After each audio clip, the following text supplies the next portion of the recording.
Hi, I'm Stacey Calder, and today I thought I'd give you 3 top tips for juggling.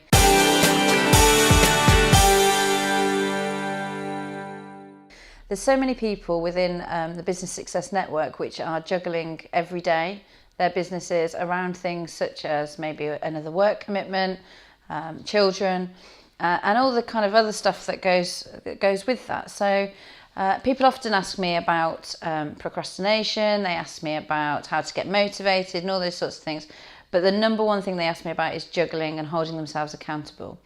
So my first top tip would be to plan your week. Now, Sunday evenings are my planning day. I'm not saying that you have to plan on a Sunday, but find a time that works well for you.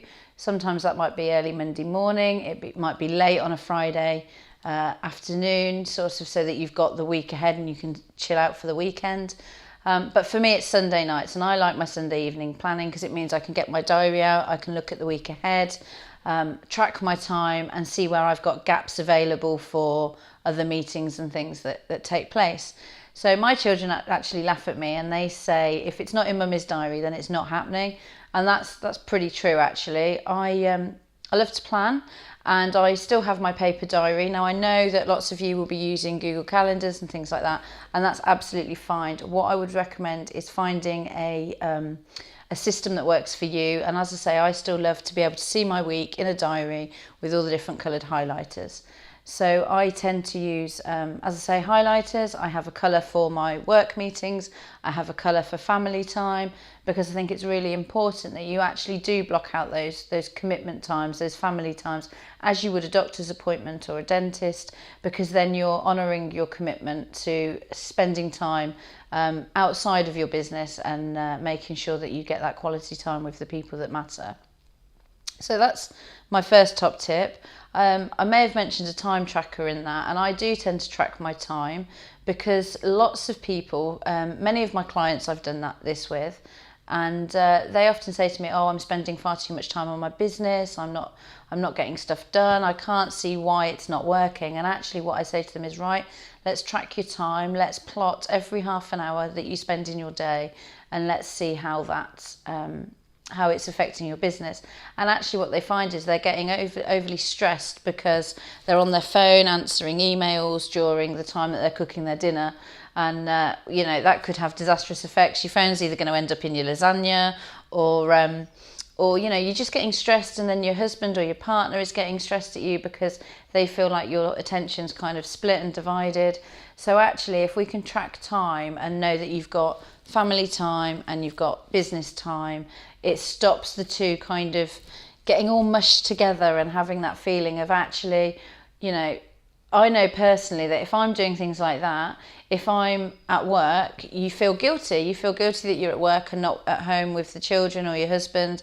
And actually then when you're at home, you feel like you should be doing some work. So if you can kind of separate that time, track your time and see, are you being productive for the hours that you're putting in, then that really works really well. So have your diary, plan your meetings, plan your family time, separate the two, and make sure that you don't have those pangs of guilt because you're focusing on what you need to focus on at that time. Okay, so my second tip would be don't overestimate. When you first start in business, and often, if you're kind of a people pleaser, you want to make sure that you can get as many clients in as possible. You want to help as many people. And so sometimes you kind of say, oh yeah, I can take on that work, even though you're probably at full capacity or very close to that.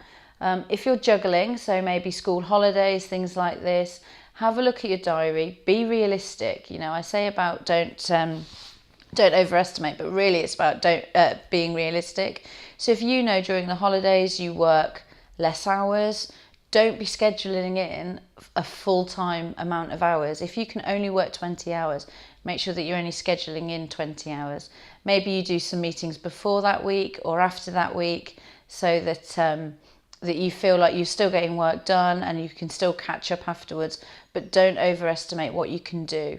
As much for family and children and your partners as for you as well, because you don't want to be working at sort of 1 a.m. in the morning and thinking, I need to get these deadlines done. You know, clients, if they approach you, it's quite, you know, they'll be quite happy to say, for you to say, actually, I can do this, but I won't be able to, you know, start this work until Monday morning, or, you know, this won't get done for 3 days.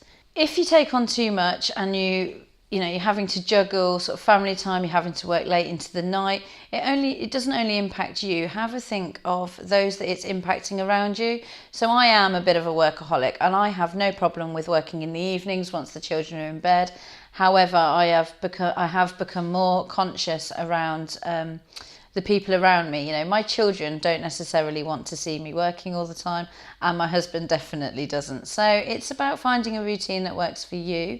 If you know that even it's going to be evening work, you know, be realistic and think about how many hours you have in the evening while you're still capable of working, because, you know, you can make mistakes and things if you're working into the night, you're tired and you're late. So it's much better to be realistic with clients and say, actually, you know, I'm on holiday this week, or I need to calm things down, or actually I'm just at full capacity. You know, they don't even need to know you're juggling. You can say, I'm at full capacity, but I can start this in 5 days time, or next week, or actually I haven't got any availability for a month. You know, and if they want to work with you and they're the right clients, then that won't be a problem. So the next tip number 3 is about scheduling, and I'm a big fan of scheduling, not just for my social media clients, but as I said, I like to plan, and scheduling comes as part of that plan. So I schedule all my Facebook, my tweets, all that sort of thing, to make sure that I've got my key messages going out. I have a strategy for my marketing, so I know the week ahead what the topic's going to be, what I'm going to talk about, what I'm blogging about, all the things that stem from that, and I make sure that they're scheduled in, so that actually then, whilst I've got all my key messages going out from the laptop, people think I'm online 24/7. I'm not. It's just that I have a schedule, I have a strategy, and then what I can do is I can engage and be interactive from my phone. You can do everything from your phone on the go.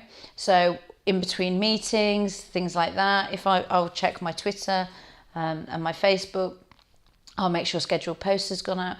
But actually, by scheduling in what you're going to do, you can make sure that your message is consistent throughout, and that actually people are seeing your brand and your message even when you're not necessarily around. So this is great for things like holiday time, you know, all those different things where if you've got a day or a couple of days away work, and you still need to keep your brand out there, it's great to schedule it in. The key is, though, to make sure that you follow up in between. So it's great to schedule. Don't be spammy. I'm not saying that you've got to have, you know, buy my stuff every hour on Twitter. It doesn't work.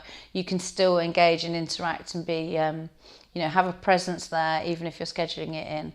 So they're my 3 top tips. I hope they've been useful.